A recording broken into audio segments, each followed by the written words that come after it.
जय श्री राम, जय हनुमान जी। श्री रामचरितमानस रामायण बाल कांड के इस अध्याय में हम गंगा जी की उत्पत्ति की कथा सुनेंगे। अब श्री रामचंद्र जी और लक्ष्मण जी मुनि के साथ वहाँ गए जहाँ संसार को पवित्र करने वाली श्री गंगा जी बह रही थी।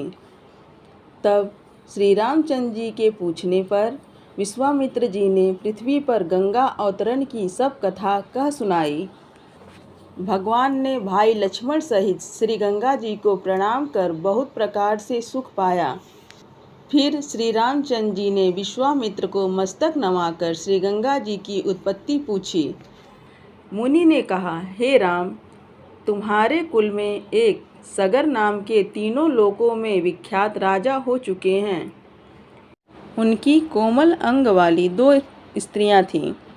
बड़ी का नाम केशनी और छोटी पत्नी का नाम सुमति था, जो बहुत प्यारी थी। राजा के पास संपत्ति आदि सब प्रकार के गुण थे, परंतु पुत्र न होने से राजा के मन में बड़ा दुख था। हे रामचंद्र, एक समय वह दोनों रानियों को साथ ले वन में तपस्या के लिए गए। फल सहित अनेक सुंदर सुंदर घने वृक्ष लगे हुए थे, जहाँ तप और तेज के निधान भृगु मुनि वास करते थे। राजा रानियों सहित प्रसन्न मन से 1 वर्ष तक वन में रहे और कठिन तप किया तथा भृगु जी के दर्शन पाकर बहुत सी स्तुति की। राजा ने प्रणाम कर अपना दुख कह सुनाया। तब मुनीश्वर ने आशीर्वाद देकर वरदान दिया, जो जिसके मन में आवे वह वही वर लेवे। फिर मुनि ने राजा की रानियों से यूँ कहा कि मुनि की बातों को सुनकर राजा ने मुनीश्वर के चरणों पर माथा नवाकर कहा, हे स्वामी, जो आपके मन में आवे वही वर दो। भृगु मुनि ने एक को 1 पुत्र होने के लिए और दूसरी को सुंदर 60,000 पुत्र होने का वरदान दिया। वे सुंदर वर पाकर प्रसन्न हुए और हाथ जोड़कर चरणों में सिर नवाया। राजा स्त्रियों सहित अयोध्यापुरी में आए और आनंद सहित कुछ दिन व्यतीत किए। फिर सुंदर घड़ी और सुखदायक नक्षत्र जानकर केसनी ने असमंजस को उत्पन्न किया और सुमति के गर्भ से तुम भी हुए, जिसमें से उतने पुत्र उत्पन्न हुए जितने मुनि ने कहे थे। राजा ने ब्राह्मण, गुरु, पार्वती और गणेश जी की पूजा कर आनंद सहित दान दिए। राजा ने शीघ्र सुंदर घी के घड़े मंगवाए और उनमें सब पुत्रों को पधराया। इस भांति सब पुत्र उत्पन्न हुए और सब मनोकामना पूरी हुई। हे घनश्याम, श्री रामचंद्र, सुनो। फिर तो रात दिन आनंद के साथ बीतने लगे। कुटुंबी नगर के लोग, रानी और राजा सब आनंद के वश फूले न समाते थे और दुख मिट गए। बाल लीला कर कुमार बड़े हुए और इस अगम संसार में चरित्र करने लगे। सब मनमाने सुंदर काम होने लगे और इसी सुख में रहते रहते बहुत दिन बीत गए। सरयू नदी अयोध्यापुरी में उसके उत्तर दिशा की ओर बहती हैं और उसमें निर्मल जल भरा रहता है। वहाँ प्रजा लोगों के बहुत से बालक नित्य उठकर स्नान करते थे। वहाँ असमंजस नौका ले आया और उन बालकों का हाथ पकड़कर उस पर चढ़ा पानी में डुबो दिया। हे रामचंद्र जी, सुनो। बालकों का मरना सुनकर सब प्रजा के लोग बड़े दुखी हुए।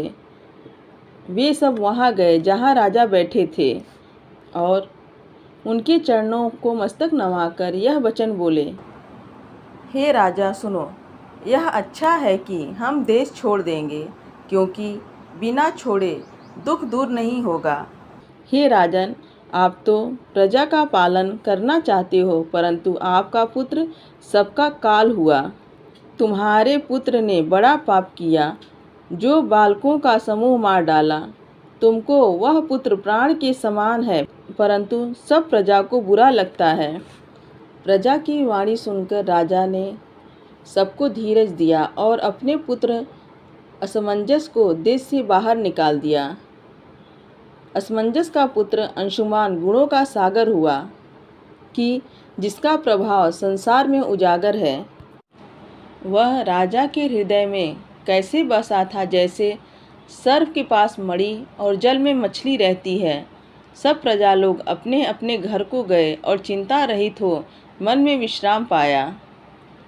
फिर राजा ने मन में विचार किया कि हमारा चौथापन अर्थात बुढ़ापा आ गया।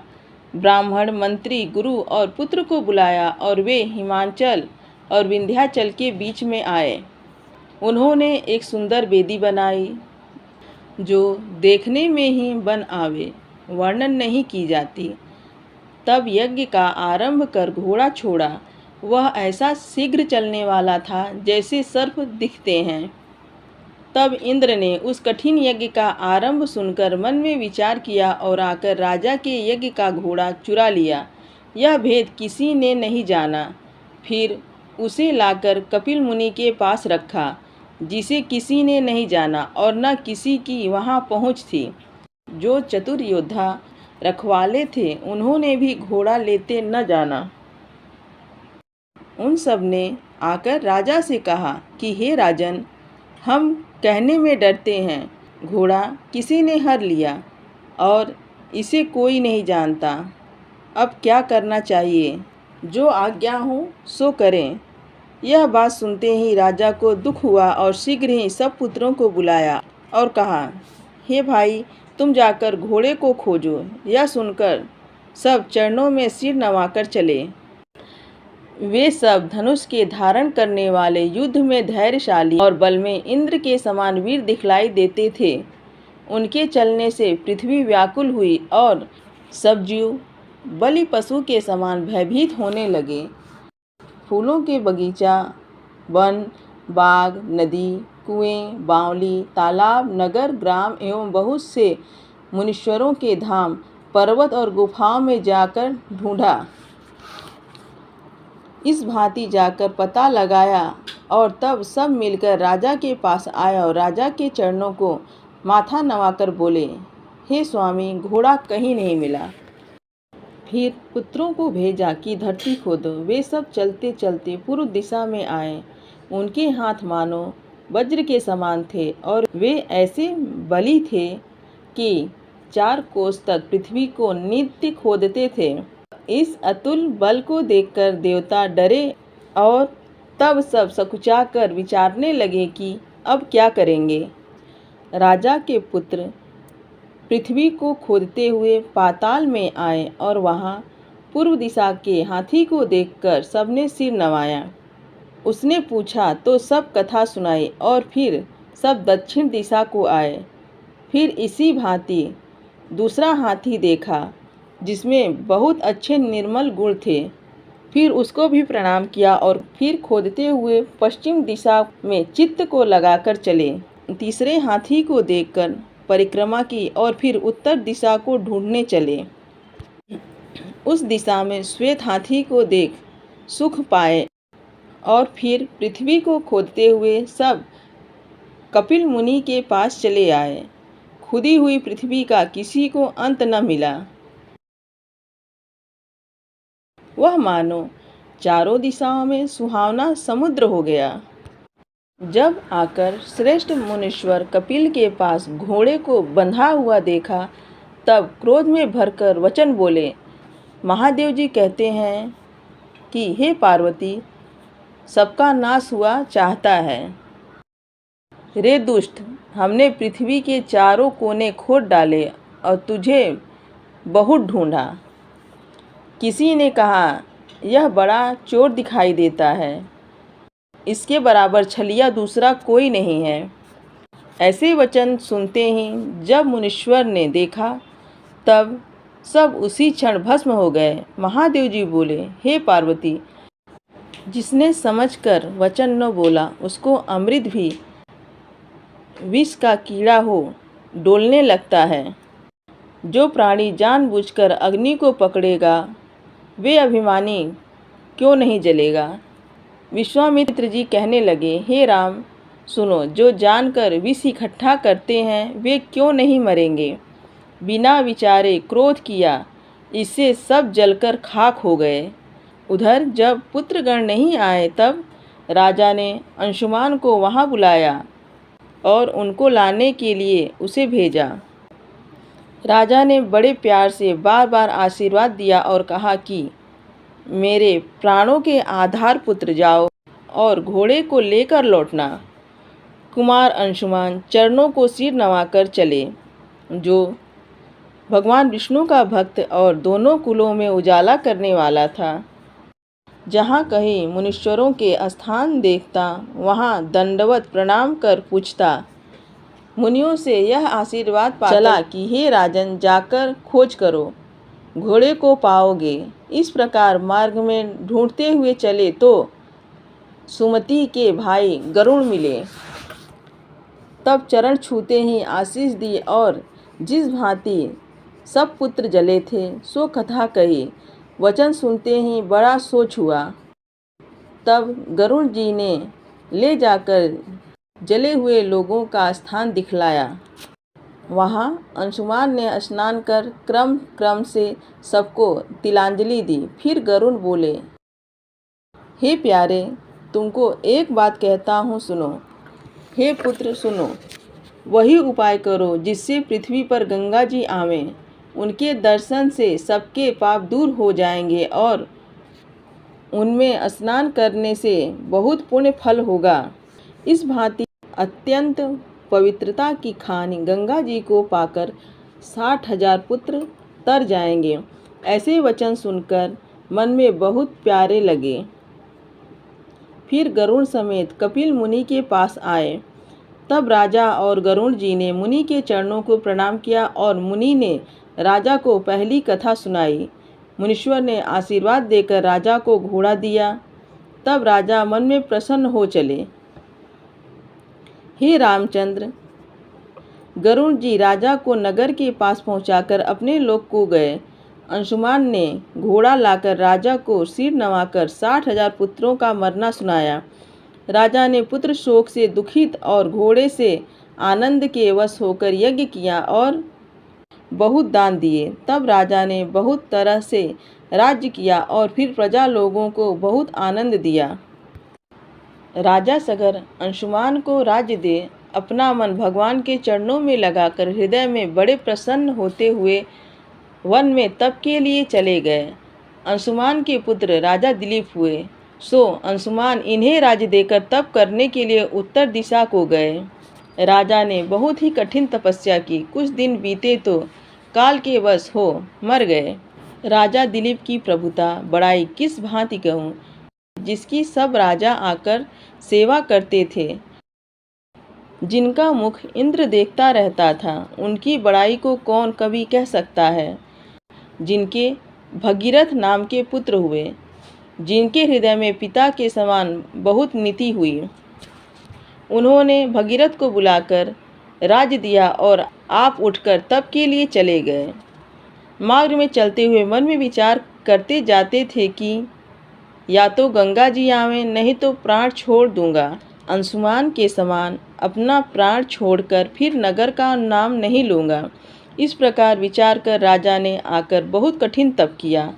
राजा ने विचार करते करते वन में जाकर बहुत कठिन तप किया। तप करते करते कुछ काल बीतने पर देह छोड़ दी, परंतु गंगा जी प्रकट नहीं हुई। राजा दिलीप ने गंगा जी के लिए अपना शरीर छोड़ दिया। इसलिए उन गंगा के जल को छोड़कर जो कुएं का पानी पीते हैं वे मूर्ख हैं। यहाँ भगीरथ के मन में ऐसा विचार हुआ कि पिता को बहुत दिन हुए और आए नहीं। उन्होंने अपने काकुत्स्थ नामक पुत्र को राज्य दे बहुत सी नीति सिखाई।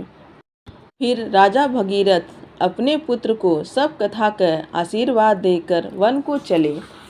नगर से निकलते ही अच्छे शगुन मिले और जहाँ बड़ा घना वन था वहाँ राजा आए। उस वन को देखते ही भगीरथ के मन में बहुत अच्छा लगा। वहाँ गंगा जी के लिए तप में मन लगाया।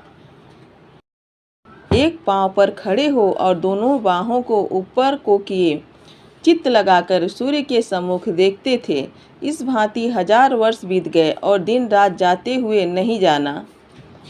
उनकी कठिन तपस्या को देखकर ब्रह्मा चले आए और राजा से यह सुंदर वचन बोले, हे राजा, जो चाहो वरदान लो। तब राजा ब्रह्मा को प्रणाम कर बोले, हे स्वामी, जो मांगना चाहता हूँ सो आप जानते ही हो, मुझसे मांगने को क्यों कहते हो। हे स्वामी, तो भी कहता हूँ कि सुंदर संतान बढ़ाने वाला वर दो, और दूसरी कृपा यह करो कि गंगा जी पृथ्वी तल पर आवें। एवं अस्तु, ऐसा ही हो। यह कहकर फिर ब्रह्मा बोले कि गंगा जी को दूंगा, परंतु उन्हें कौन रख सकता है। हे राजन, वे छूटकर शीघ्र ही पाताल को चली जाएंगी, फिर पृथ्वी पर नहीं लौटेंगी। इसलिए तुम्हें एक उपाय बताता हूँ कि महादेव जी मन में बड़ी दया करने वाले हैं, वे ही गंगा जी को रख सकते हैं। उन्हीं का जप करने से तुम्हारा कार्य सिद्ध होगा। ऐसा कहकर ब्रह्मा जी अंतर ध्यान हुए। फिर भागीरथ महादेव जी की तपस्या करने लगे। देवताओं के वर्ष से वर्ष भर अंगूठे के सहारे खड़े हो बारंबार श्री शिव जी का नाम उच्चारण करने लगे। तब दया सागर शंकर जी आकर प्रकट हुए तो राजा ने हाथ जोड़कर सिर नवा विनती की। तब शंकर जी बोले, मैं गंगा को धारण करूँगा। ऐसी आशा देकर फिर महादेव जी कैलाश पर्वत को लौट गए। वहाँ गंगा जी ने श्री शिव जी के वचन सुनकर मन में विचार किया कि मैं शिव सहित रसातल को चली जाऊंगी और जाने में देर नहीं लगाऊंगी। श्री शिव जी तो अंतर्यामी हैं। उन्होंने यह उपाय किया कि अपने सिर पर सुंदर अगम जटाजूट बनाएं। यहाँ भागीरथ जी ने प्रार्थना की तो ब्रह्मा जी ने मीठी वाणी सुनकर गंगा जी को छोड़ दिया। गंगा जी के छूटते ही बड़ा भारी शब्द हुआ, जिसको सुनकर देवता शेषनाग और चारों दिशाओं के हाथी हक्के बक्के हो गए। फिर गंगा जी महादेव जी की जटा में समा गई और वहाँ 1 वर्ष तक भूली रहीं। इस कौतुक को देखकर सब देवता प्रसन्न हुए और उन्होंने जय जयकार कहकर फूल बरसाए। फिर भागीरथ ने पुनः स्मरण किया। तब महादेव जी ने एक बूंद डाल दिया। उसमें ही 3 जल की धाराएं हुईं, एक आकाश को गई और एक पाताल को। जो आकाश को गई वह पापनाशनी हुई और देवताओं ने उसका नाम मंदाकिनी रखा। दूसरी दुख नाश करने के लिए पाताल को गई और प्रभावती नाम हुआ। तीसरी यह विशाल गंगा है जो देवता और साधुओं के लिए सुखकर हुई। फिर भागीरथ ने जाकर सिर नवाया तो गंगा जी यह सुंदर वचन बोली, हे राजन, वायु की सी चाल चलने वाले घोड़े का जल्दी चलने वाला सूर्य के रथ के समान रथ लाओ।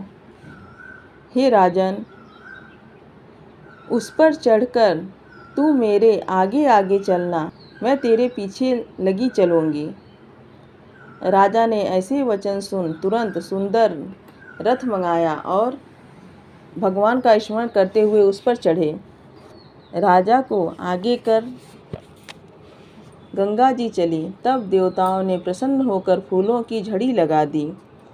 चलने के तेज का कुछ वर्णन नहीं किया जा सकता। सुंदर वृक्ष, पर्वत और पत्थर टूटते जाते थे। जल में अनेक जाति के जीव कोलाहल कर रहे थे, जैसे कछुए, मगर और घड़ियाल आदि भांति भांति के जीव व्याकुल थे। उनमें देवता आकर स्नान करते और वहाँ तट पर मुनीश्वरों के समूह तथा सिद्ध लोग आश्रम बनाकर निवास करने लगे। जिस प्रकार वे मन लगाकर तर्पण करते हैं और हृदय में प्रसन्न हैं, उसका वर्णन नहीं किया जा सकता। सब देवता और मुनीश्वर कहते हैं कि गंगा जी के दर्शन से पाप दूर हो जाते हैं और प्राणी भव सागर से तर जाते हैं। जो स्नान कर मन लगाकर तप करते हैं उनकी महिमा बड़ाई करने से पूरी नहीं हो सकती। राजा रथ पर जाते हुए कैसे शोभायमान थे, जैसे तेजवंत सूर्य दिखाई देते हैं। सुंदर पर्वत और देशों को लांघते हुए आगे आगे राजा और पीछे पीछे गंगा जी चली आती थीं। जब हरिद्वार के पास आई तो तीर्थ स्थान देख के गंगा जी के मन में अच्छा लगा। उस तीर्थ के मन में भी बड़ा सुख हुआ। फिर पापनाशनी गंगा जी प्रयाग में पहुंची। वहाँ स्नान करने से दुख नाश होता है। फिर गंगा जी काशी में आए। महादेव जी की पुरी स्वभाव से ही सुखदायी है। उसकी सुंदरता गाई नहीं जाती। और बहुत से तीर्थ जानो जहाँ गंगा जी गई, मैं उनका बखान क्या करूँ। हे रामचंद्र, मार्ग के लोगों को सनाथ करती हुई इस भांति गंगा जी चली। फिर समुद्र में मिली तो समुद्र भी मन में प्रसन्न हो भागीरथ को सराहने लगा कि तुम्हारे समान धन्य और कोई नहीं है। तुमने ऐसा किया जैसा कोई न करेगा। तप की महिमा का बल ऐसा क्यों ना हो। श्री गंगा जी ने सगर के पुत्रों को तो उसी समय तार दिया जिससे राजा आनंदित हुए तथा उनके कुल में और भी जो रहे वह भी तर गए। सब देवताओं के साथ ब्रह्मा जी ने सम्मुख हो ऐसी बात कही, हे भागीरथ, तुम धन्य हो। तुमने संसार में बड़ी बड़ाई ली और तुम्हारे समान दूसरा राजा नहीं हुआ। अपनी प्रतिज्ञा सच्ची की और सब वेद ज्ञाताओं को सुख दिया।